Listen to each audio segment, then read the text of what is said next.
نماز فجر آپ نے اپنے احباب کے ساتھ با جماعت ادا کی.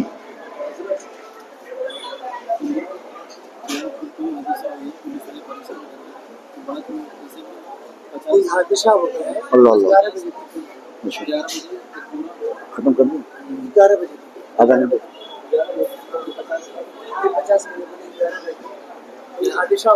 اللہ اکبر اللہ اکبر. آپ کے یہاں ماشاءاللہ سب کچھ اچھا ہے لیکن وقت کی بڑی تنگی ہے. میں تقریر کی اصل میں تمہید ہوتی ہے.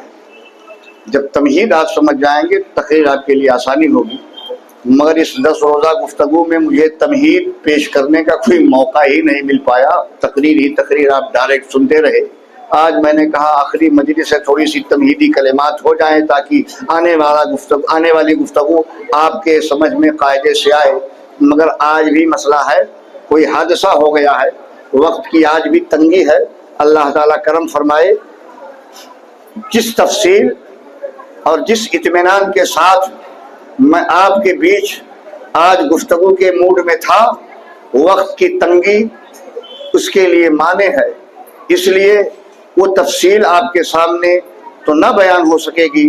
میں مختصراً اب کربلا کا پورا سانحہ سمیٹ کر آپ کے سامنے پیش کرنے کی سعادت حاصل کر رہا ہوں.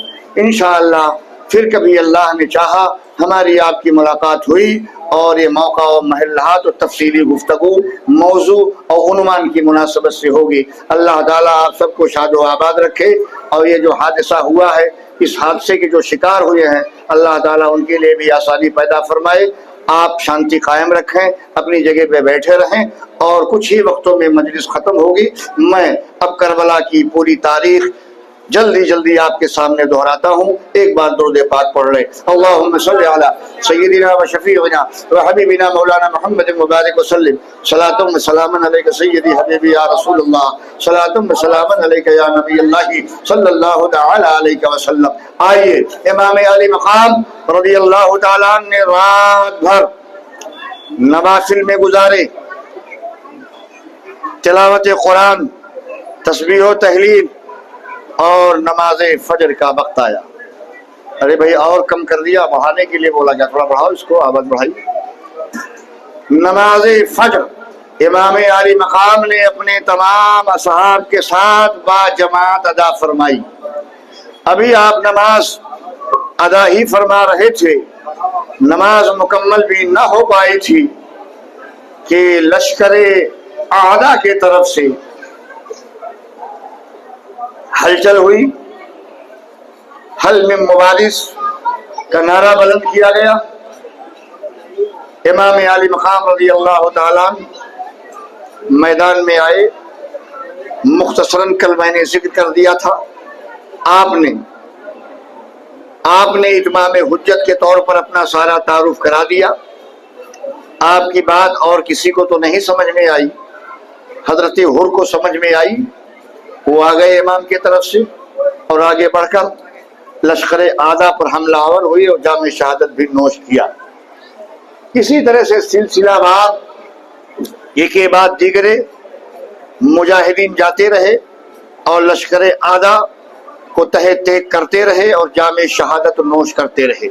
تقریباً 50 کی تعداد مکمل ہو جاتی ہے. ایک کے بعد دیگرے آتے جاتے سب کے سب جام شہادت نوش کر رہے ہیں.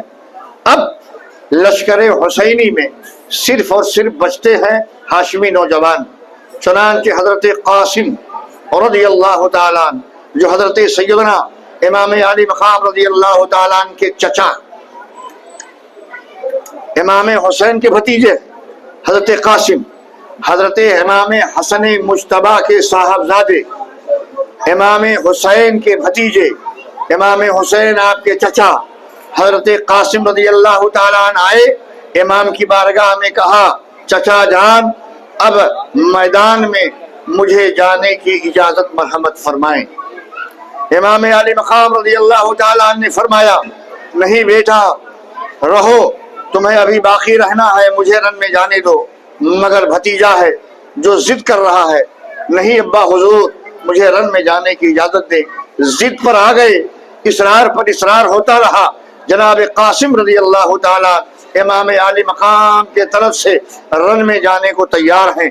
امام عالی مقام رضی اللہ تعالیٰ نے انہیں تیار کیا، اجازت مرحمت فرمائی، اور گھوڑا کداتے ہوئے حضرت قاسم رضی اللہ تعالیٰ میدان میں آئے، اور آنے کے بعد آپ نے حل من مبارز کا نعرہ بلند فرمایا، اپنا تعارف کرایا، اپنا تعارف پیش کیا۔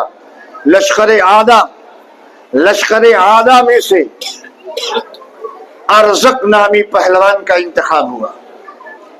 ارزق اس ہاشمی نوجوان کے مقابل میں تم جاؤ گے۔ ارزق چونکہ نامی گرامی پہلوان تھا، اسے اپنی طاقت پر بڑا ناز تھا۔ اس نے کہا اس بچے کے مقابل میں میں جاؤں میری توہین ہے، میرے 4 بیٹوں میں سے کسی ایک بیٹے کو آگے بڑھاؤ، وہ جا کے ابھی اس جوان کا سر کاٹ کر لے آئے گا۔ چنانچہ ارزق کا پہلا بیٹا آیا میدان میں، ابھی وہ ایک ہاتھ بھی نہیں لڑ سکا تھا۔ حضرت قاسم رضی اللہ تعالیٰ نے ایک ایسا وار کیا کہ اسے ایک ہی وار میں جہنم رسید کر دیا۔ دوسرا لڑکا آیا، امام نے حضرت قاسم نے اسے بھی تہہ تیگ کیا۔ تیسرا آیا، اسے بھی واصل جہنم۔ چوتھا آیا، اسے بھی واصل جہنم۔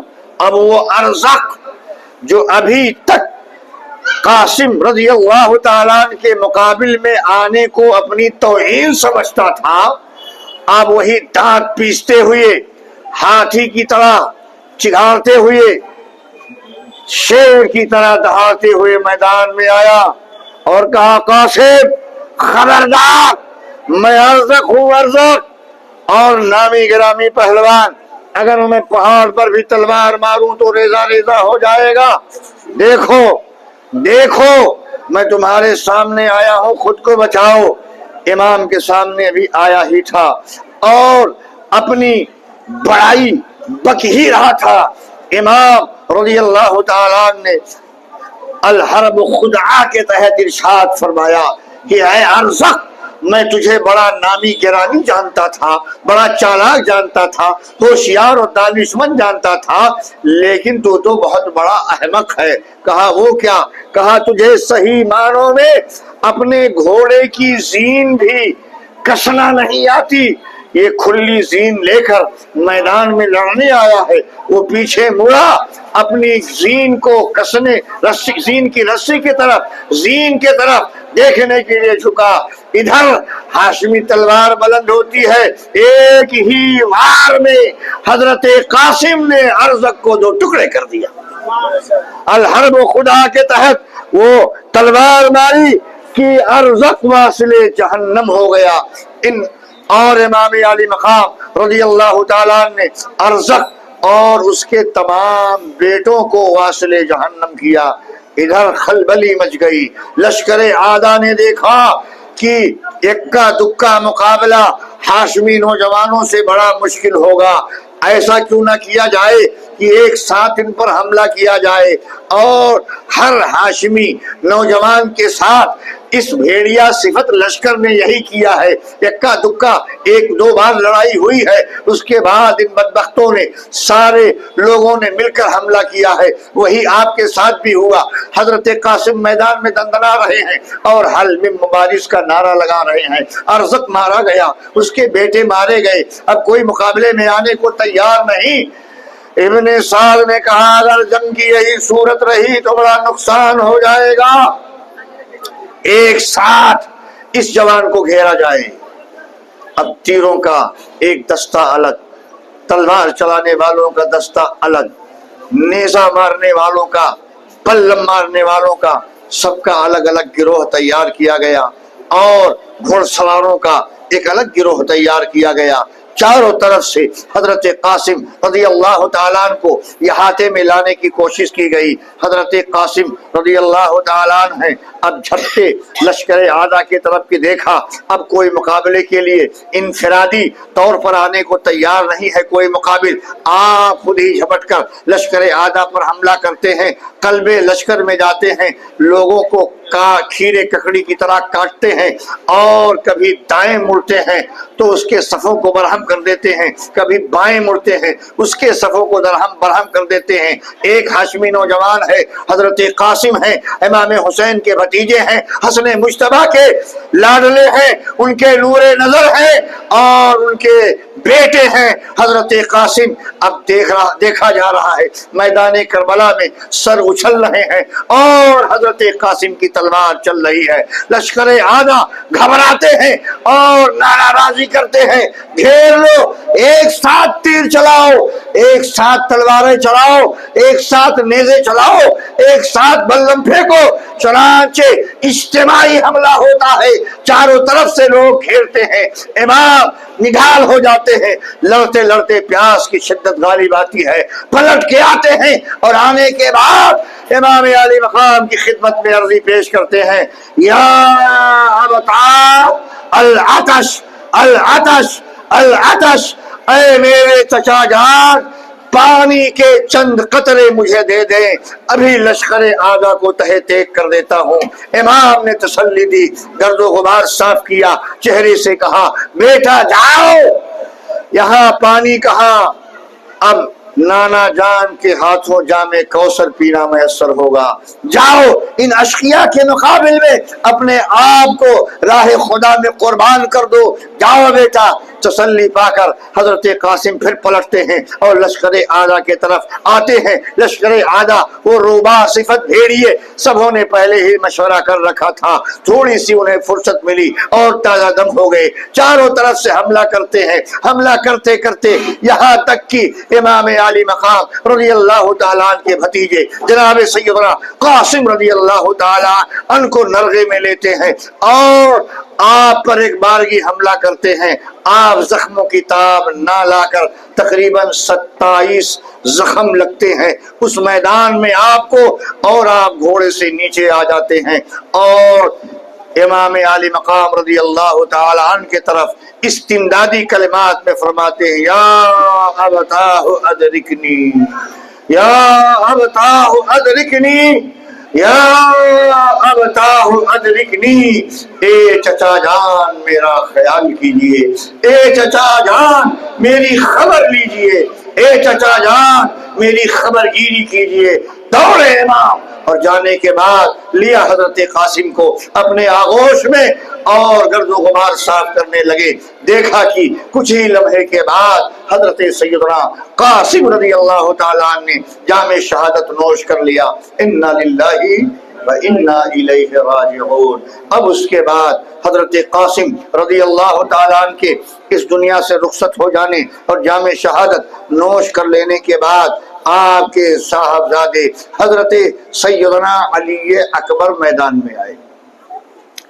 علی اکبر یہ سرکار کے مشابہ تھے اور علی اصغر بھی سرکار کے مشابہ تھے۔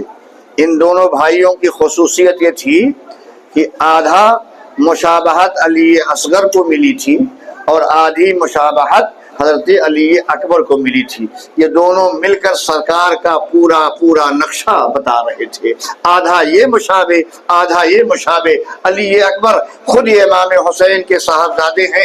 امام علی اکبر آئے میدان میں اور کہا، ابا جان مجھے اجازت مرحمت فرمائے۔ امام نے کہا، بیٹا نہیں، ایسا نہیں ہو سکتا، میری موجودگی میں تم جاؤ اور بیٹے کو شہید ہوتا ہوا باپ دیکھے، ایسا نہیں بیٹا تم بیٹھو۔ لیکن علی اکبر کہتے نہیں، وہ بیٹا ہی کیسا جو اپنی موجودگی میں اپنے باپ کو شہید ہوتا ہوا دیکھے، میدان میں جاتا ہوا دیکھے۔ ابا جان مجھے اجازت مرحمت فرمائیں، بیٹا ہے جو رن میں جانے کی اجازت مانگ رہا ہے، جنگ میں جانے کی اجازت مانگ رہا ہے، خون میں نہانے کی اجازت مانگ رہا ہے، باپ اجازت دے بھی تو کیسے دے، کلیجہ منہ کو آ جاتا ہے۔ امام علی مقام رضی اللہ تعالیٰ عنہ تسلی دیتے ہیں، سمجھاتے ہیں، بجھاتے ہیں، مگر امام علی اکبر ہیں جو ایک سننے کو تیار نہیں نہیں. ابا میرے ہوتے ہوئے آپ رن میں جائیں گے, میرے ہوتے ہوئے آپ میدان میں جائیں گے, میرے ہوتے ہوئے آپ لشکر اعداء کے مقابل ہوں گے, ایسا ممکن نہیں, مجھے آپ اجازت مرحمت فرمائیں. بچے کی اس رات پر امام عالی مقام نے حضرت علی اکبر کو خود اپنے ہاتھ سے شہادت کا دولہا بنایا اور بنا کر رن میں جانے کی اجازت دی. حضرت سیدنا علی اکبر رضی اللہ تعالیٰ عنہ آئے میدان میں. ظالموں میں سے کسی نے آواز لگائی, یہ چہرہ کس کا ہے؟ کیا بات ہے؟ اس چہرے کے حوالے سے تمہیں کیا جانکاری لینی ہے؟ یہ چہرہ کس کا ہے؟ چاند جیسا چہرہ مکھڑا کس کا ہے؟ بتانے والوں نے بتایا یہ اور کوئی نہیں, یہ ہم شبیہ پیمبر حضرت علی اکبر ہیں. سرکار امام حسین رضی اللہ تعالیٰ عنہ کے صاحبزادے علی اکبر بڑے, 3 صاحبزادے تھے آپ کے. علی اکبر یہ شہید ہوئے, دوسرا علی اوسط امام زین العابدین جو بیمار تھے, تیسرے علی اصغر. آپ کے 3 صاحبزادے ساتھ میں گئے تھے اور 2 کو شہادت میسر آئی. علی اکبر نے اجازت لیے گئے, رن میں مقابل ہوئے, اور جب مقابلے میں گئے تو ایسے موقع پر آپ کے لیے بھی خصوصی پہلوانوں کا انتظام ابن سعد نے کر رکھا تھا, اور آپ کے مقابل میں آنے کے لیے ایک ایک سے نامی گرامی پہلوان محفوظ کر رکھے گئے تھے. ان میں سے ایک کے بعد دیگرے سب کو بھیجا گیا. مصعب بن غالب بھی آیا, بدر بن سہیل بھی آیا, اس طرح سے اور دوسرے پہلوان آتے رہے. امام سیدنا علی اکبر رضی اللہ تعالیٰ عنہ کے مقابل میں سب اپنی جان گنواتے رہے. روباہ صفت بھیڑیوں نے, یزیدیوں نے وہی سلوک کیا جو انہوں نے حضرت قاسم کے ساتھ کیا تھا. ایک لخت چاروں طرف سے حملہ ہوتا ہے اور اجتماعی حملے میں علی اکبر رضی اللہ تعالی عنہ جام شہادت نوش کر جاتے ہیں. انا للہ و انا الیہ راجعون. میں بہت مختصر کر کے گفتگو پیش کر رہا ہوں, وقت کی تنگی ہے. بعد میں حضرت عباس علمبردار آئے امام کی بارگاہ میں, کہا حضور مجھے اجازت دیں, میں نہر فرات سے چند قطرات پانی لا کر اپنا فریضہ ادا کر دوں. خواتین خیمہ پریشان ہیں, اہل بیت کے تمام چراغ بجھتے جا رہے ہیں, میں چند قطرے پانی پلا کر اپنا فریضہ ادا کر لوں. عباس گئے, مشکیزہ لیا, گھوڑے پہ سوار ہوئے, نہر فرات میں پہنچ گئے, مشکیزہ بھر لیا, اور مشکیزہ بھرنے کے بعد ہاتھ کے چلو میں پانی لیا. پانی لے کر بس منہ کے قریب کیا تھا, فوراً پانی چھوڑ دیا. پوچھا گیا عالم خیال میں, عباس مشکیزہ بھر لیا تھا آپ نے, پانی چلو میں لے لیا تھا پینے کے لیے, 3 دن سے آپ بھی پیاسے تھے, پیا کیوں نہیں؟ کہا پہلی بات تو یہ ہے کہ جیسے ہی پانی میں نے چلو میں لیا مجھے سکینہ کی پیاس یاد آ گئی, شہر بانو کی پیاس یاد آ گئی, علی اکبر کا پیاس, علی اصغر کی پیاس, بیمار زین العابدین کی پیاس یاد آ گئی. میں نے کہا میں تو پانی پیوں اور میرے خیمے کے لوگ, خاندان نبوت کے چشم و چراغ اپنے اپنے خیموں میں پیاسے لیٹے رہے, یہ ممکن نہیں. اور ساتھ ہی ساتھ حدیث رسول کی اتباع فرمائی. حدیث رسول یاد آیا, فرماتے ہیں اللہ کے رسول صلی اللہ علیہ وسلم کا فرمان ہے, المومن ما یحب لنفسه یحب لغیرہ. شان مومن یہ ہے, فضیلت مومن یہ ہے, کمال ایمانی یہ ہے کہ جو بندہ اپنے لیے پسند کرے وہی اپنے بھائی کے لیے پسند کرے. امام کا مطالبہ رہا, ادھر بدبختوں نے کیا کیا, بجائے پانی کے حرملہ بن کاہل, یزید کا سپاہی بدبخت لعین, ایک تیر مارتا ہے، ایک تیر پھینکتا ہے، ایک تیر خیمے سے باہر نکالتا ہے، اپنے لشکر سے باہر نکالتا ہے، وہ تیر ہواؤں کو، فضاؤں کو چاک کرتا ہوا، دندناتا ہوا آ کر، اللہ اکبر، امام نے پانی طلب کیا تھا، وہ تیر فضاؤں کو چیرتا ہوا، سنسناتا ہوا، وہ تیر، پھنی والا تیر آ کے سیدنا علی اصغر کے حلقوں میں ناز میں پیوست ہو جاتا ہے اور پار ہو کر امام کے بازو کو بھی لگتا ہے۔ حضرات گرامی، پانی کا مطالبہ کیا گیا تھا، سنسناتا دندناتا تیر آیا، امام علی مقام رضی اللہ تعالیٰ نے وہ تیر نکالا، جیسے ہی تیر نکالا امام نے حلقوں میں علی اصغر سے، تو خون کا فوارہ جاری ہو گیا، امام کی آنکھیں برس پڑی اور بہتا ہوا خون ہاتھوں میں لے کر اچھال دیا آسمان کے طرف، کہا مولا تیری رضا کے خاطر یہ ایک علی اصغر ہے، اگر ہزاروں علی اصغر ہو تو تیرے نام پہ ایک ایک کو قربان کرتا جاؤں گا،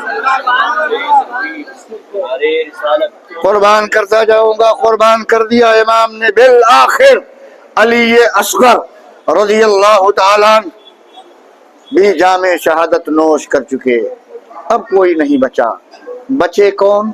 صرف امام علی مقام۔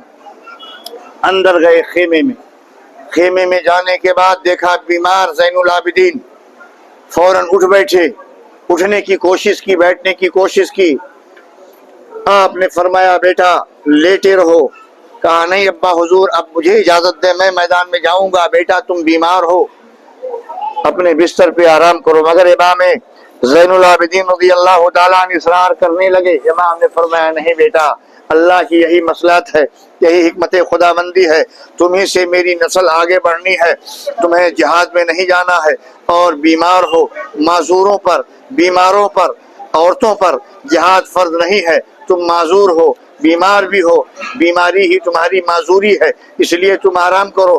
امام علی مقام رضی اللہ تعالیٰ عنہ اہل خیمہ میں آخری سلام کرنے کے لیے پہنچ گئے۔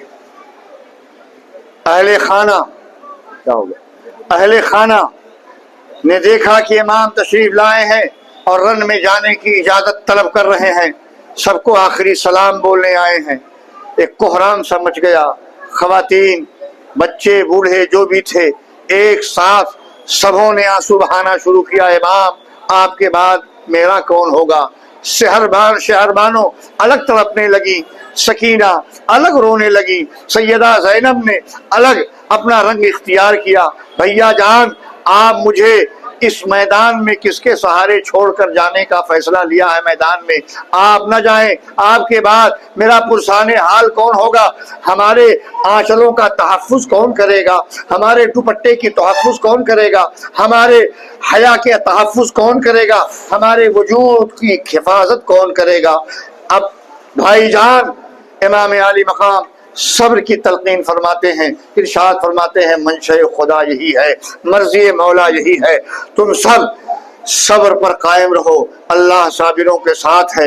امام علی مقام نے ایک صندوق کھولا، صندوق کھولنے کے بعد صافہ نکالا، جناب محمد عربی نانا جان صلی اللہ علیہ وسلم کا صافہ نکالا، زیب تن کیا،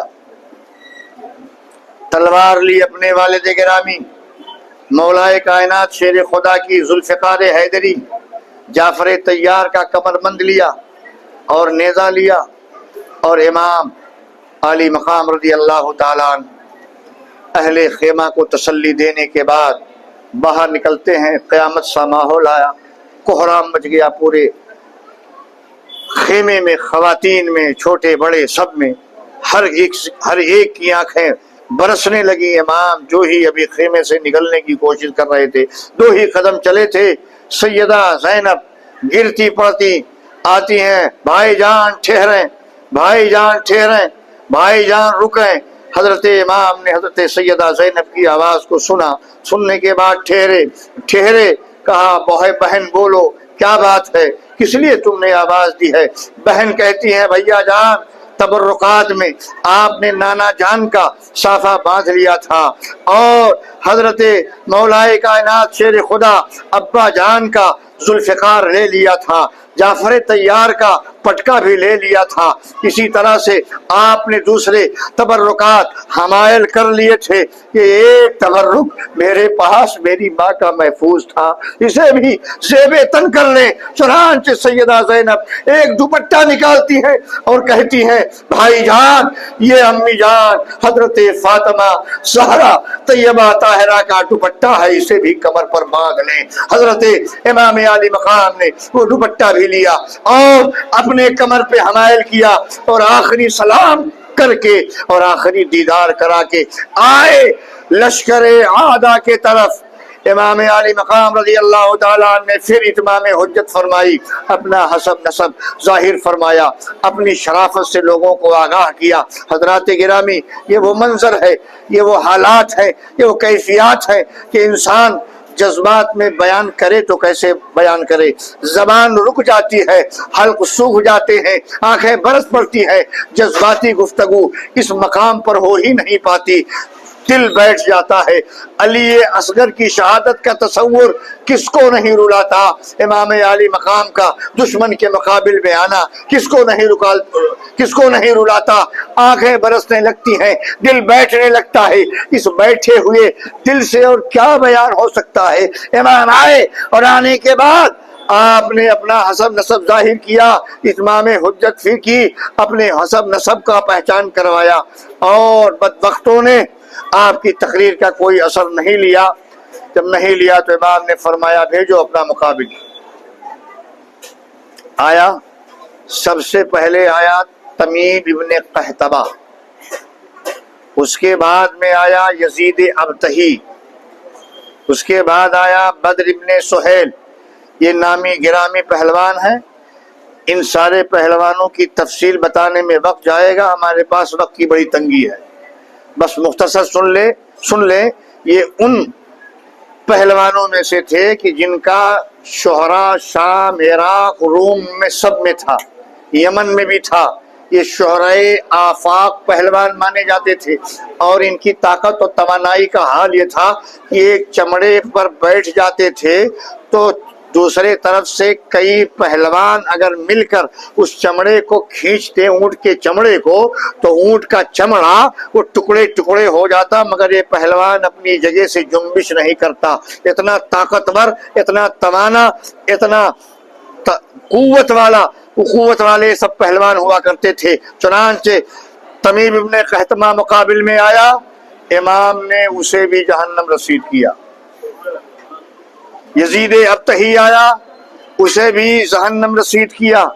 بدر بن سہیل آیا اور اس کے اور ساتھی براتی اولاد آئے، سب جہنم رسید ہوئے۔ بالآخر امام رضی اللہ تعالیٰ عنہ کے ساتھ بھی وہی سلوک ہوا جو حضرت قاسم کے ساتھ ہوا، حضرت عباس کے ساتھ ہوا، علی اکبر کے ساتھ ہوا۔ 5 منٹ میں ختم کرو۔ لشکر عادہ چاروں طرف سے نرغے میں لے لیتے ہیں امام کو، اور ایک لخت ایک بارگی حملہ ہوتا ہے۔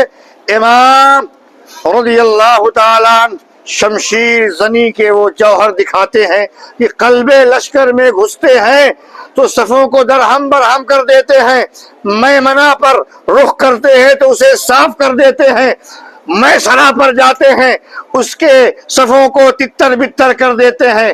امام کی تلوار اب چمک رہی ہے، گردن اچھل رہے ہیں، دیکھتے ہی دیکھتے شہید کربلا نے پورے کربلا میں سروں کی کھیتی بو دی، جس طرح سے دانہ چھینٹتا ہے انسان۔ امام علی مقام کی تلوار مسلسل کام کر رہی ہے، دشمن گھبرائے، امام کی تلوار چلنا شروع ہو گئی ہے، کوئی یزیدی بچ نہ پائے گا۔ یہ بارش کی بوندوں کی طرح، بارش کے قطرات کی طرح یہ سر اچھل اچھل کر زمین پر گر رہے ہیں اور کھیتی بوئی جا رہی ہے۔ ان کا مقابلہ کیسے کیا جائے؟ بدبختوں نے دیکھا کہ ان پر کیسے حملہ کیا جائے، ان پر کیسے روک لگائی جائے۔ حضرات وہ تلوار کیا تھی؟ قہر الہی بن کر لوگوں پر برس رہی تھی، ایک بجلی تھی جو تڑک رہی تھی اور ایک آگ تھی جو لوگوں پر برس رہی تھی۔ چنانچہ ایسا لگتا تھا حسین اعظم کی تلوار میں صدیق کی صداقت سما گئی ہے، فاروق کی عدالت سما گئی ہے، عثمان کی سخاوت آ گئی ہے، مولا کائنات کی شجاعت آ گئی ہے، آدم کی صفوت کام کر رہی ہے، عیسیٰ کی مسیحائی کام کر رہی ہے، اور موسیٰ کا جلال سمٹ گیا ہے۔ غرضے کی تمام طاقتیں، تمام قوتیں سمٹ کر تلوار میں ودیت کر گئی ہے۔ امام کی تلوار چلتی رہی۔ اس تلوار کو روکنے کے لیے بڑے ہیلے کیے گئے، بڑے بہانے کیے گئے، مگر یہ تلوار رکی نہیں۔ لشکر عادہ نے بہانہ کیا کہ کیسے روکا جائے۔ ابھی تلوار کے روکنے کا کوئی ہیلا ان کے سمجھ میں نہیں آیا۔ اذان کا وقت ہو گیا، اذان دی گئی۔ جیسے ہی اذان دی گئی، بوقت اذان آپ کی تلوار رک جاتی ہے۔ جب تلوار رک جاتی ہے تو لشکر عادہ نے موقع غنیمت جانا کہ اسی بہانہ ہمیں تیاری کا موقع مل جائے گا۔ امام اذان کے نام پر رک گئے اور یہ سب طاق میں رہے کہ اب عبادت کی تیاری میں ہے، کچھ اپنا کام کیا جائے۔ بدبختوں نے ایک تیر کا نشانہ لیا اور امام علی مقام رضی اللہ تعالیٰ عنہ کی پیشانی پر وار کیا، وہ پیشانی مبارک جسے میرے آقا بوسہ دیا کرتے تھے۔ امام علی مقام رضی اللہ تعالیٰ عنہ اس زخم کی تاب نہ لا کر زمین پر آنا شروع ہوتے ہیں، گھوڑے سے نیچے آتے ہیں۔ گھوڑے پہ تھے تو قیام تھا، گھوڑے سے نیچے آئے تو رکوع تھا، اور زمین پہ آئے تو سجدے کے بل آئے، یہ سجدہ تھا۔ یہ آخری سجدہ کر گئے امام اور سجدے کی دعوت دے گئے امام۔ اللہ تعالی حسین اعظم کو زندہ رکھے، پائندہ رکھے، ان کا فیضان جاری رکھے، ان کی عنایتیں جاری رکھیں۔ یہ حسین اعظم سب گھر بار اپنا لٹا کر راہ خدا میں پیش کر دیا، آخری مرحلے میں اپنا بھی لہو شامل کر دیا، اور اسلام کو یہ حوصلہ دے دیا، اہل اسلام کو یہ بتا دیا کہ اے لوگوں، جان مال کی قدر و قیمت کچھ نہیں ہوتی، حقانیت اصل ہے، حق پر قائم رہو، حق پرست بنو، حق نواز بنو، حق کو اپنانے والے بنو۔ دیکھو یہ یزید ہے جو باطل پر ہے، میں حق پر ہوں، میں اپنا حقانیت والا ہاتھ اس باطل کے ہاتھ میں نہیں دے سکتا، اس کی غلطی کو میں درست نہیں کہہ سکتا، اسے غلط ہے تو غلط ہی کہیں گے۔ معاملہ ہاتھ دینے کا تھا۔ آج ہم بھی پیسے کی لالچ میں، دنیا کی لالچ میں غلط کا سپورٹ کر دیتے ہیں، غلط کے ہاتھ میں دے دیتے ہیں، مگر یہ حسینی پیغام کے خلاف ہے۔ حسین اعظم ہے جنہوں نے جسے غلط جانا تو آخری دم تک غلط جانا، اور یہی امام کے حقانیت کی دلیل ہے۔ حسین اعظم زندہ باد، حسینیت پائندہ باد۔ السلام علیکم ورحمۃ اللہ وبرکاتہ۔